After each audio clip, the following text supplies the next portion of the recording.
por lo que debo al servicio de nuestro Señor y ensalzamiento de su fe y conservación de su Iglesia y religión cristiana, en cuya defensión he padecido tantos y tan grandes trabajos, y menoscabo de mi salud, como es notorio, y por lo mucho que deseo que el Rey mi hijo, como tan católico, haga lo mismo como lo confío de su virtud y cristiandad, le ruego y encargo con toda la instancia y vehemencia que puedo y debo, y mando, como padre que tanto le quiero, y por la obediencia que me debe, tenga de esto grandísimo cuidado como cosa tan principal y que tanto le va, para que los herejes sean oprimidos y castigados con toda demostración y rigor, conforme a sus culpas.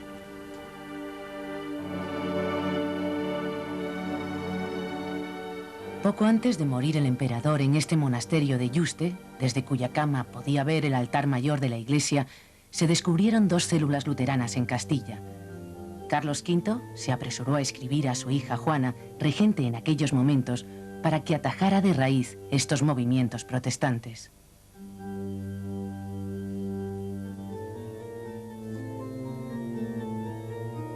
Fue esta defensa a ultranza del catolicismo el vínculo que unió más firmemente al emperador con su hijo Felipe II, cuyas habitaciones en el Escorial tienen la misma conexión directa con el altar mayor.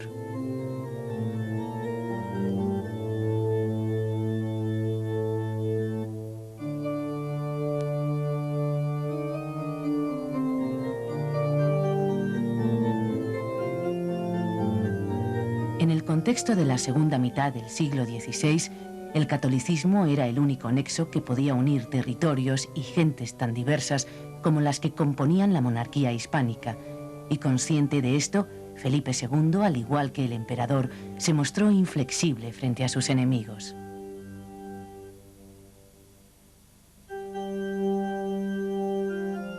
La Inquisición fue, por otro lado, el principal instrumento de control ante las desviaciones de la fe católica dentro de la monarquía hispánica, y Felipe II mostró siempre públicamente su apoyo a los tribunales del Santo Oficio. Las cosas del Santo Oficio favoreceré yo, y ayudaré siempre, entendiendo como entiendo las causas y obligación que hay para ello, y más en mí que en nadie. Estas estatuas orantes de la Basílica del Escorial reflejan perfectamente la unión de padre e hijo a través de la religión.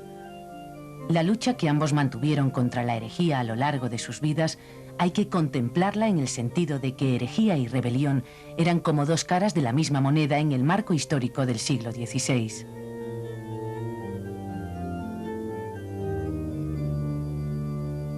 A esta unión a través de la religión hay que añadir la idea dinástica de pertenecer a la gran familia de los Habsburgo, inmortalizada de forma majestuosa en esta iglesia de la corte de Innsbruck, en Austria. Las enormes estatuas de bronce representan a grandes personajes, como Maximiliano I, Felipe el Hermoso, Fernando el Católico o Juana la Loca.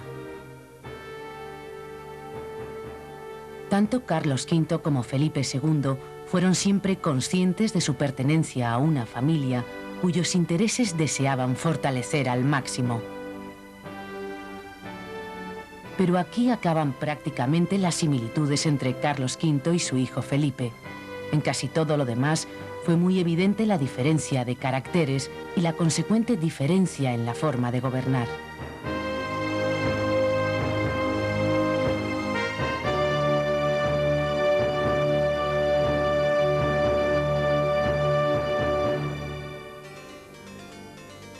La victoria en la batalla de Mühlberg contra la Liga Protestante de Esmalcalda ha pasado a la historia como uno de los triunfos más importantes de Carlos V, y por eso, cuando un escritor italiano sugirió, como era cierto, que el emperador había negociado y disimulado con los herejes alemanes más de una vez, fueron muchas las voces que se alzaron para defenderlo. El duque de Alba no dudó en revestir las paredes de su palacio con pinturas alusivas a esta batalla.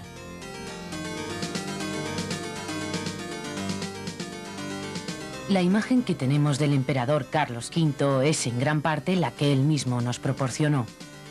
El incomparable pincel de Tiziano lo representa como él quería ser recordado, como un gran héroe renacentista, la encarnación, al mismo tiempo, del milites cristiano y del emperador romano victorioso. No hay ni la menor señal de la batalla de Mühlberg de 1547, cuya victoria se celebra en este soberbio cuadro. Toda la atención está centrada en la figura del emperador, quien logró convencer a muchos de que la imagen, repetida en múltiples formas, era fiel reflejo de la realidad.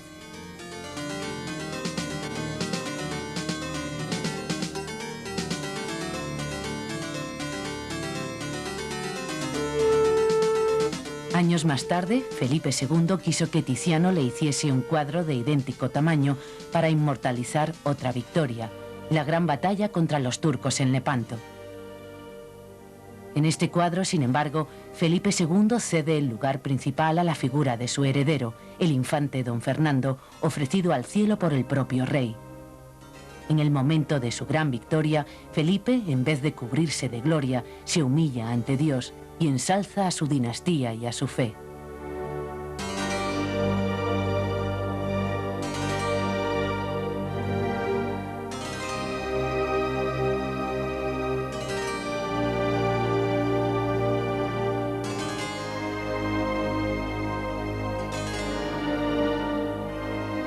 Carlos V cultivó cuidadosamente durante toda su vida la imagen de héroe e hizo todo lo posible por difundirla y popularizarla. Así se nos muestra en la impresionante estatua que hicieron los Leoni para representar al emperador aplastando el peligro turco. Carlos V, de quien siempre desconfiaron y a quien siempre temieron sus contemporáneos por su actitud expansionista, consiguió, gracias a su gran sentido de la popularidad y de la fama, ser reconocido por la posteridad como un gran emperador y un gran hombre. Felipe II, por contra, ni siquiera aparece en este cuadro de Tiziano, La religión socorrida por España, en el que una figura femenina representa al imperio hispánico derrotando al turco. Contra la imagen de rey guerrero de su padre, Felipe opone la de un rey que busca la paz y que no desea apoderarse de otros estados.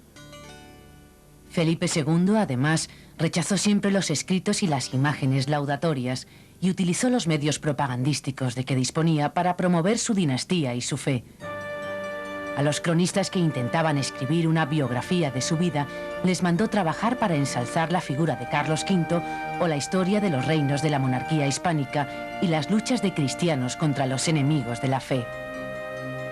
Y de esta forma contribuyó él mismo en gran parte al proceso que le dejaría, siglos más tarde, todavía a la sombra del emperador.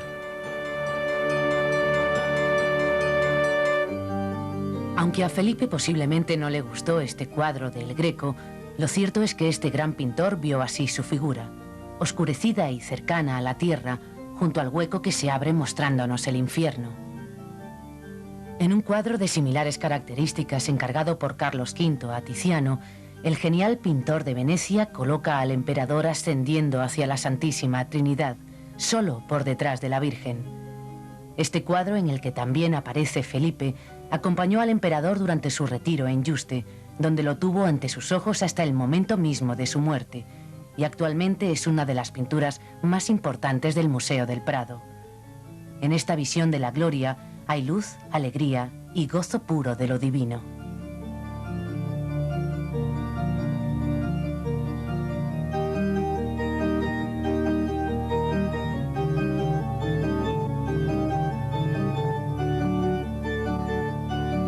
Felipe II quedó marcado por esta imagen trágica y oscura con que le retrató el Greco. Estas dos visiones son un fiel reflejo de los mundos tan diferentes de Carlos V y de Felipe II, pero no representan la realidad de estos dos monarcas.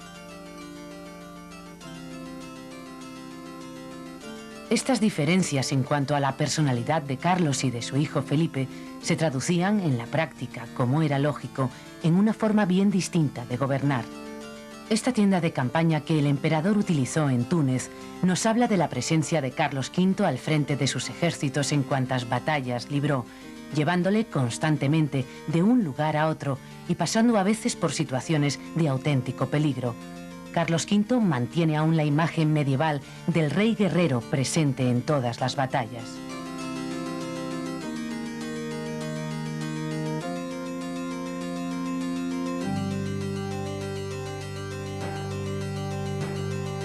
Felipe II, sin embargo, solo estuvo cerca en la batalla de San Quintín, aunque no en primera línea. Desde su corte, el rey prudente dedicaba horas interminables a despachar por escrito cuantos asuntos, grandes, medianos o pequeños, concernían al gobierno de su monarquía.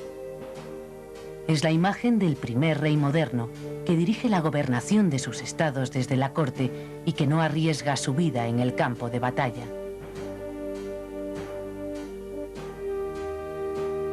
Imagen esta que contrasta con la del emperador, que exhibió siempre un gran dinamismo viajero y que se entrevistó 2 veces con Enrique VIII de Inglaterra, 4 con Francisco I, rey de Francia, 1 vez con el Papa Clemente VII y 4 más con su sucesor Paulo III, además de entrevistarse también con Martín Lutero, los príncipes luteranos alemanes y varios personajes más.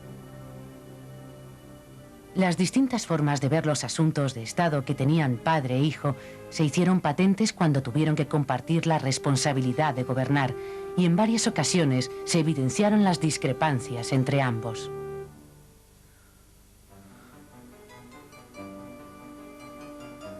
El príncipe Felipe creció sin la compañía física de su padre, y quizá esto acentuó su admiración por él, cuyas hazañas por todos sus inacabables territorios le eran contadas por su madre, la emperatriz Isabel, y por otros cortesanos que le relataban igualmente las batallas y los triunfos del emperador.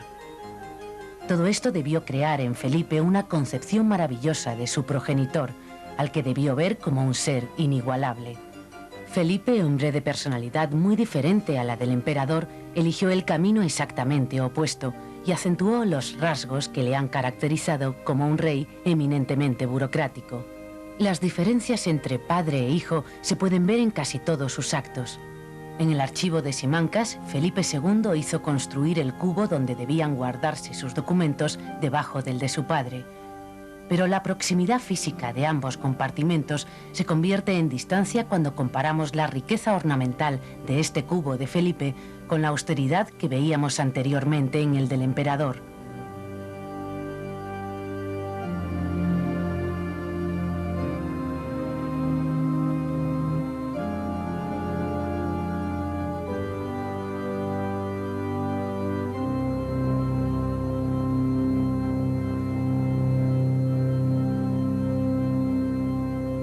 Por otro lado, los historiadores han podido desmenuzar esta relación entre padre e hijo a través de los numerosos documentos en los que Carlos V da consejos a su hijo sobre la forma de gobernar, como la carta que vemos aquí, sometida a un proceso informático de clarificación de la escritura. Los consejos más importantes están contenidos en 4 series de instrucciones. La primera de ellas la compuso Carlos V en noviembre de 1539, poco después de la muerte de la emperatriz, ocurrida el 1 de mayo de aquel año, y ante la necesidad de regresar a los Países Bajos a causa de una revuelta que se había producido en Gante, su ciudad natal. Felipe tenía 12 años y era la primera vez que se encontraba sin ninguno de sus progenitores al lado. La segunda de estas instrucciones, tal vez las más importantes, son las que redactó en Palamós, después de nombrar a su hijo, de 16 años, regente de España, y cuando el emperador se disponía a viajar para dirigir la guerra contra Francia. En ella, Carlos V desgrana los problemas de la política del siglo XVI y da consejos muy concretos a su hijo sobre temas como las facciones que habían surgido entre sus ministros, advirtiendo al príncipe que evitara ser identificado con ninguna de ellas. Tratad los negocios con muchos y no os atéis ni obliguéis a uno solo, porque aunque es más descansado, no conviene. Había muchos más consejos sobre no fiarse nunca de nadie, no demostrar sus emociones, aparecer en público regularmente y, sobre todo, ser devoto y temeroso de Dios. Tened siempre a Dios delante de vuestros ojos. El emperador daba también consejos sobre cosas más personales e íntimas, la forma en que debían ser tratadas sus hermanas, que ya se estaban haciendo mujeres, y la necesidad de aplicarse en el estudio, que ayudaba a hacer al hombre. También le aconsejaba evitar los excesos sexuales ante la inminencia de su boda con María Manuela de Portugal. Os habéis mucho de guardar cuando estuvieredes cabe vuestra mujer, y conviene mucho que os guardéis y que no os esforcéis en estos principios, de manera que recibiese desdaño en vuestra persona. La instrucción más larga fue la de 1548 y estaba también llena de consejos sobre la gobernación y el comportamiento personal. En estas instrucciones da también un repaso a la escena política europea y contempla el posible enlace de Felipe con una de las hijas del rey de Francia, llevado a cabo finalmente después de la muerte del emperador, ya que Felipe se casó en 1560 con Isabel de Valois. Las últimas instrucciones del emperador a Felipe son de 1556, año de su abdicación, y fueron redactadas en Bruselas.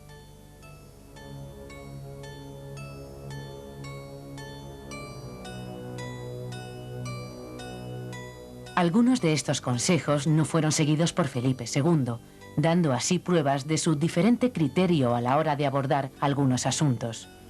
Hubo incluso algunos hechos durante los últimos momentos del emperador en su retiro de Yuste, en los que éste se mostró claramente contrariado por la política pacifista que intentaba llevar su hijo. Pero en cualquier caso, y a pesar de todas estas diferencias, no cabe duda del cariño que ambos se profesaron siempre, y que además, en el caso de Felipe, estaba unido al respeto que tenía por su padre. El emperador, por su parte, puso siempre el máximo empeño en dar la mejor formación posible a su heredero, Felipe, único hijo varón, habido de su matrimonio con Isabel de Portugal.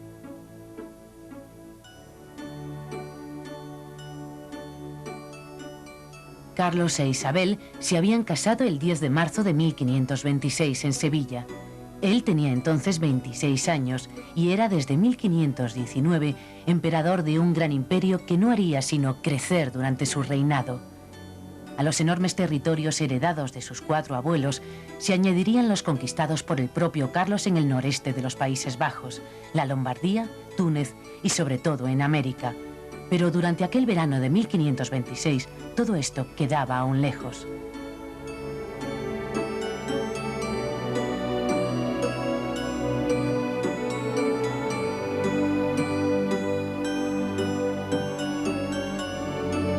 Carlos e Isabel marcharon de Sevilla a Granada, alojándose en la Alhambra, el maravilloso palacio árabe al que el emperador ordenó ampliar añadiendo un nuevo conjunto arquitectónico.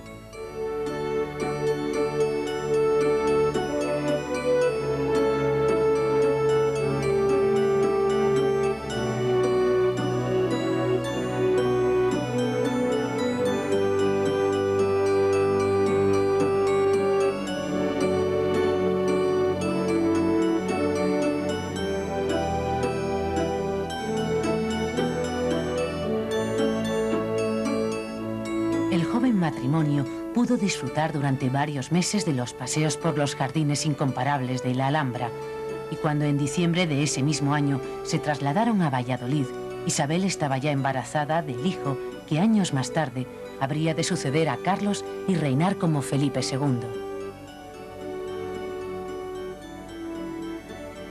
Si Felipe nació en Valladolid, su padre lo había hecho en este castillo de Gante, en los Países Bajos. Y cuando heredó la corona española, su relación con este país era sencillamente inexistente. Sin embargo, el emperador eligió Yuste, un monasterio extremeño de monjes jerónimos, para terminar sus días. Durante los años en los que Carlos ejerció el poder, se había producido un acercamiento profundo entre las tierras castellanas y la impetuosa personalidad del emperador. Una unión hecha a veces a sangre y fuego, como ocurrió durante las revueltas comuneras, pero que determinó finalmente que Felipe fuera educado en España y desde ahí gobernara su inmenso imperio.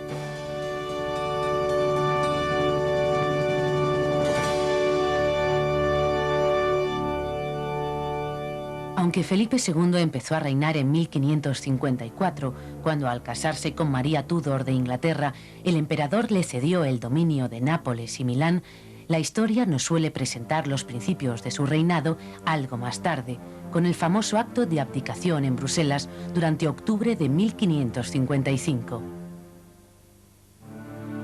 Allí, entre los sollozos de la multitud, el emperador y su hermana, la regente María de Hungría, se despidieron de los Países Bajos y dieron paso al rey Felipe. La azarosa vida de Carlos quedó resumida en su propio discurso. 9 veces fui a Alemania la Alta, 6 he pasado en España, 7 en Italia, 10 he venido aquí, a Flandes, 4 en tiempo de paz y de guerra he entrado en Francia, 2 en Inglaterra, otras 2 fui contra África. Y para esto he navegado 8 veces el mar Mediterráneo y 3 el océano de España. Y ahora será la 4ª que volveré a pasarlo para sepultarme.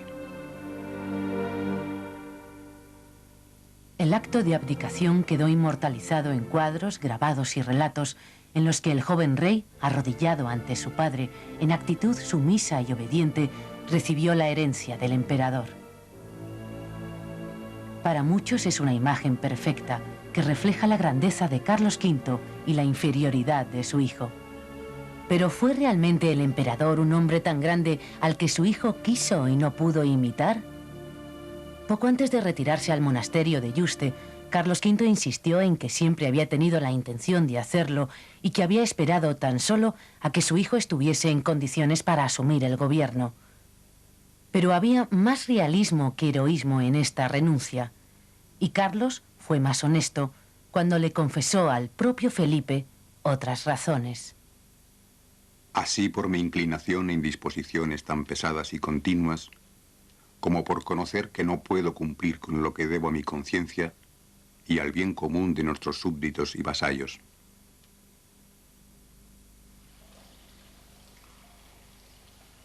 El emperador era en esos momentos una sombra de su propia imagen y de su propio pasado.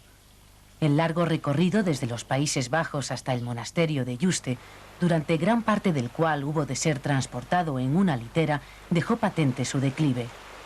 En sus últimos años de gobernación fueron más las derrotas que las victorias, y Carlos nunca se recuperó de las desgracias que aquellas le produjeron.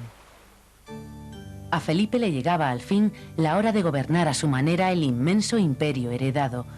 No obstante, esto no resultó una tarea fácil al principio, ya que Carlos V siguió interviniendo en la política de su hijo con opiniones y consejos sobre lo que debía hacer.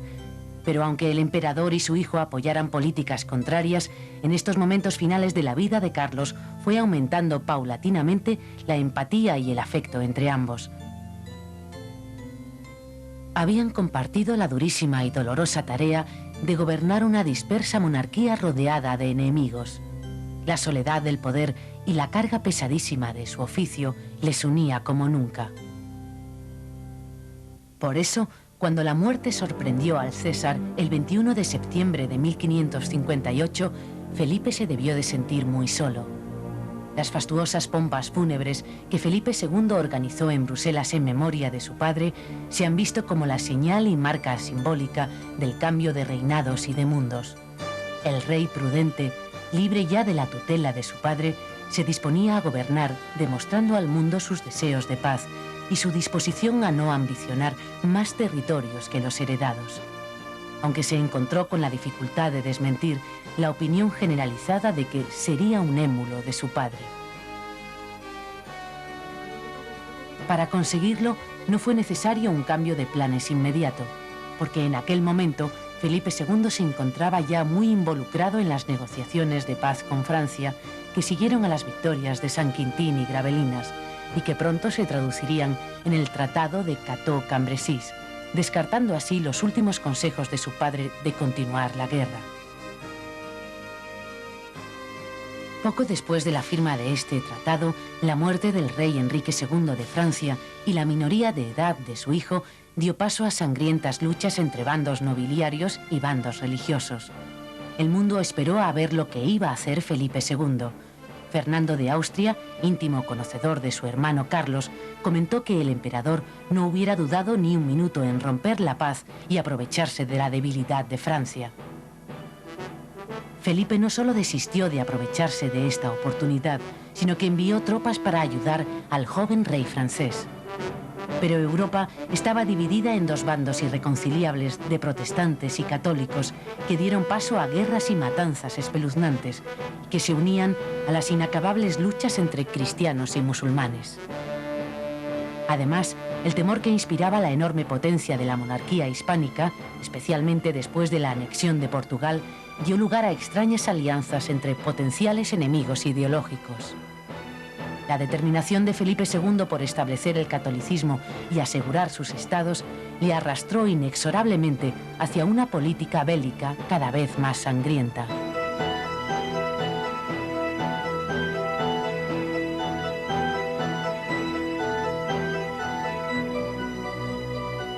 Según las propias palabras de Felipe II en el acta de fundación del monasterio de San Lorenzo el Real de El Escorial, uno de los motivos fundamentales para su creación era la alabanza a Dios y la conservación de su santa fe.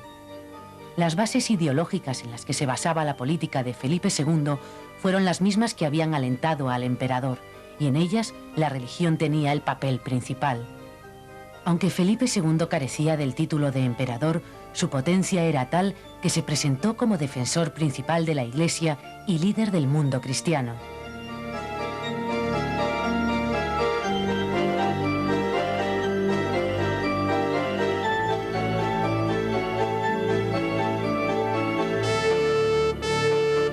A falta de fuerzas militares comparables, los enemigos de Felipe II utilizaron un arma muy eficaz, la propaganda. El rey se vio atacado y vilipendiado por todas partes. Inesperadamente se encontró una vez más abrumado por la sombra del emperador. Los rebeldes flamencos fueron los primeros en crear una leyenda rosa de Carlos V, al que se convirtió en un monarca perfecto. Una imagen idealizada del emperador que se contraponía a la creada en torno a Felipe II, al que representaban como un rey despótico, cruel, católico fanático, cerrado a las influencias reformistas y completamente dominado por la Iglesia y la Inquisición. La propaganda antifilipina y antihispánica del siglo XVI gozó de gran influencia y ha perdurado casi hasta nuestros días. Solo últimamente, y gracias a los nuevos géneros de historia y al estudio paciente de la cuantiosa documentación aparecida en el último siglo, se está sacando a Felipe de la oscuridad y de la eterna sombra del emperador, y así, poco a poco, se va perfilando su propio carácter, el de un gran príncipe renacentista y gran mecenas, cuyas colecciones de arte han enriquecido los museos, de un hombre que fue buen marido y padre tierno, amante de la naturaleza, de un político astuto y, finalmente, de un rey con profundas convicciones religiosas.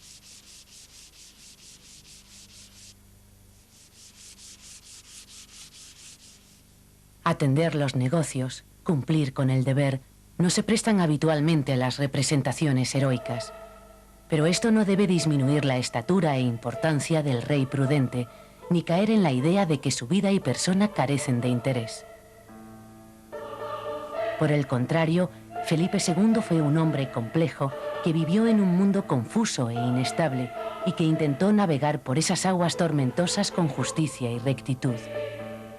La suya es una historia fascinante y apasionante. Es hora ya de medirle por su auténtica talla humana y sacarle, de una vez para siempre, de la sombra del emperador.